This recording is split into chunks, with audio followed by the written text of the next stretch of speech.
Back to the KHSU magazine. I'm your host, Kathleen Marshall. And, I'm sure most people are probably aware that Valentine's Day is this Thursday. That's this Thursday, folks, coming up very, very soon. But don't panic if you haven't arranged something special for your sweetheart yet. The Sequoia Park Zoo is coming to the rescue.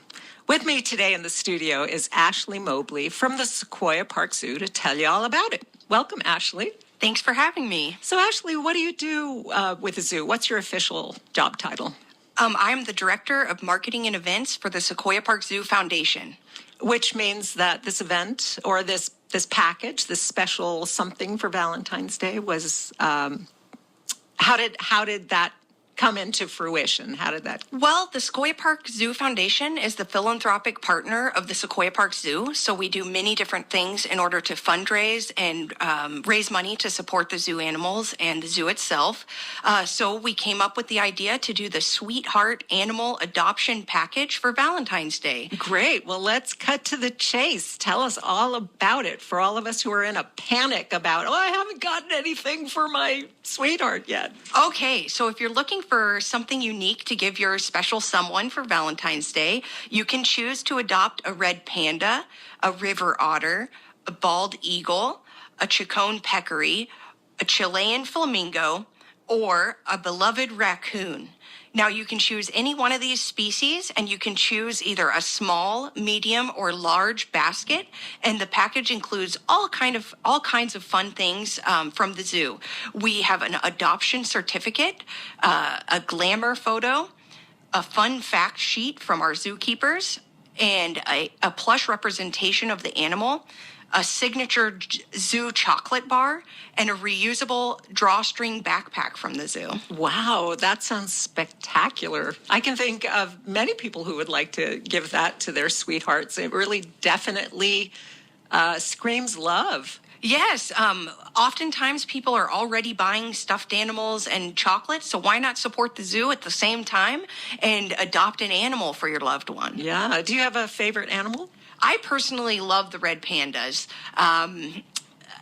The red pandas are one of my favorite species at the zoo, but the three otter brothers are definitely a favorite of the community as well. Yeah, I would say river otters would be my favorite, or a bald eagle. I'd be very happy to get a basket with a little plushie with either of those two animals. It would be great. Yes, and our river otter exhibit was actually voted number 3 in the entire world in 2017 for viewing river otters. Yes. Wow. Did the Monterey Bay Aquarium come number 1 or something? I'm not quite sure who number 1 is, but I do know that we were voted number 3. That is really phenomenal for a little small zoo in Eureka, California. It definitely is. Great. So I wanted to talk about what some of the proceeds go to support when you purchase this animal adoption package.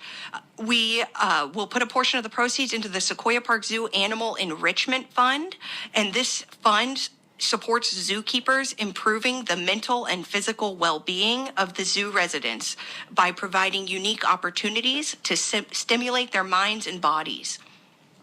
Wow, that's great. Yeah, oftentimes primates in the wild spend most of their waking hours foraging for food, so we provide our primates puzzle feeders or other creative feeding techniques which require them to think and work in order to get their food.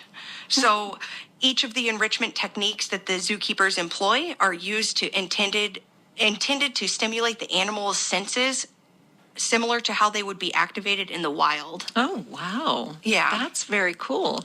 That's very cool. So the zoo holds other events as well. I know they do Zootini, and it seems like the zoo is a nonprofit, right?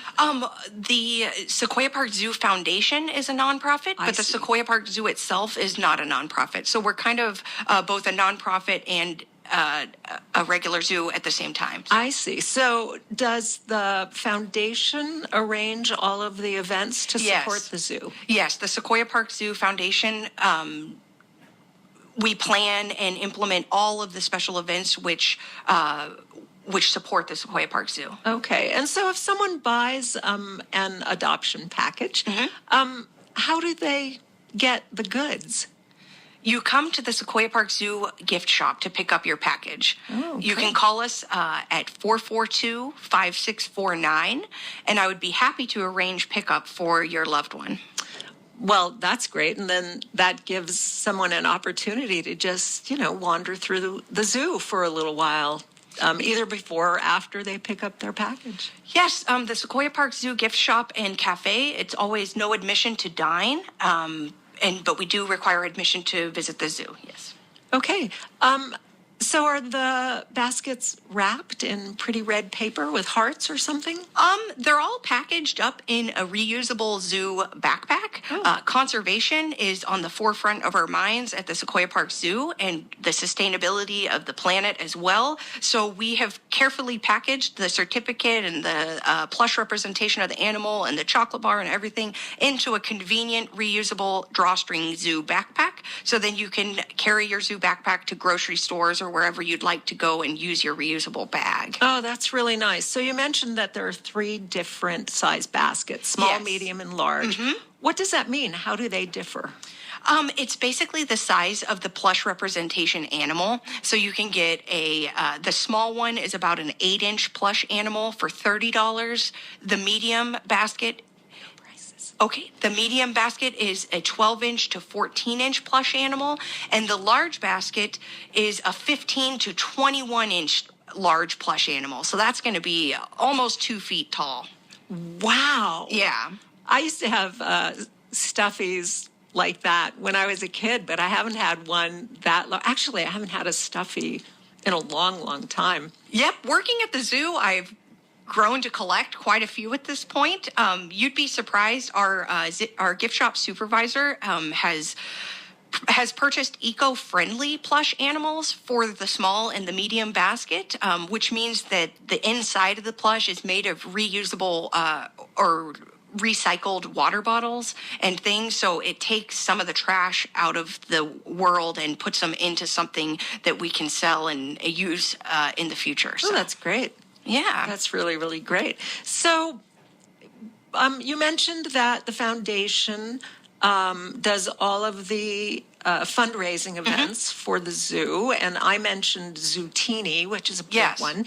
Tell us about other events that you So one sponsor. of HSU students' favorite events to attend is called Brew at the Zoo.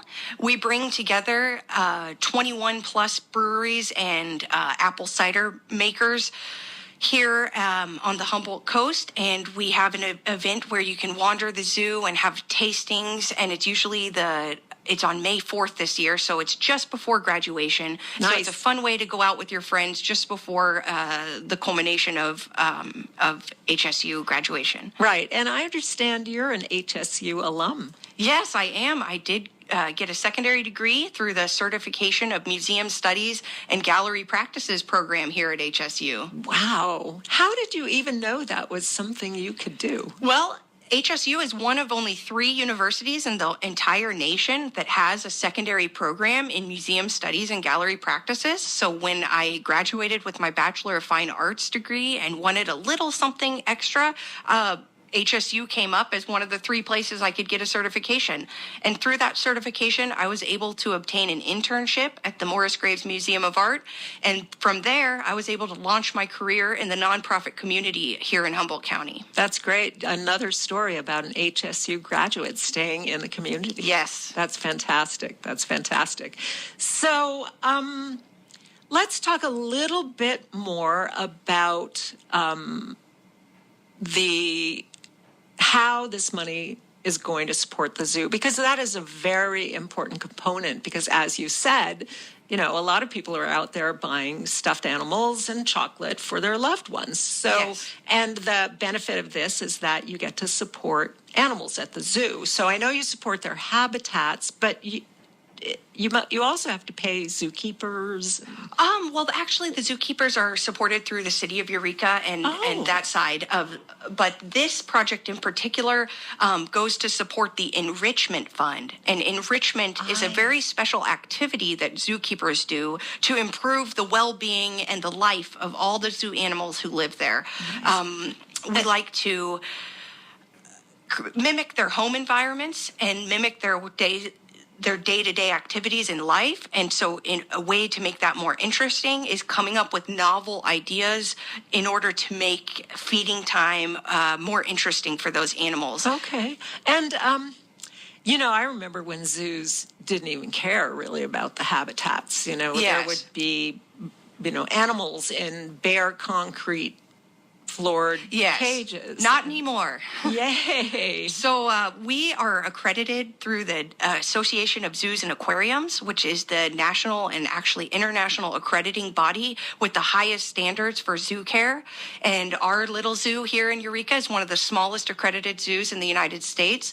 And we are held to very strict standards for habitats and also the keeping of the animals.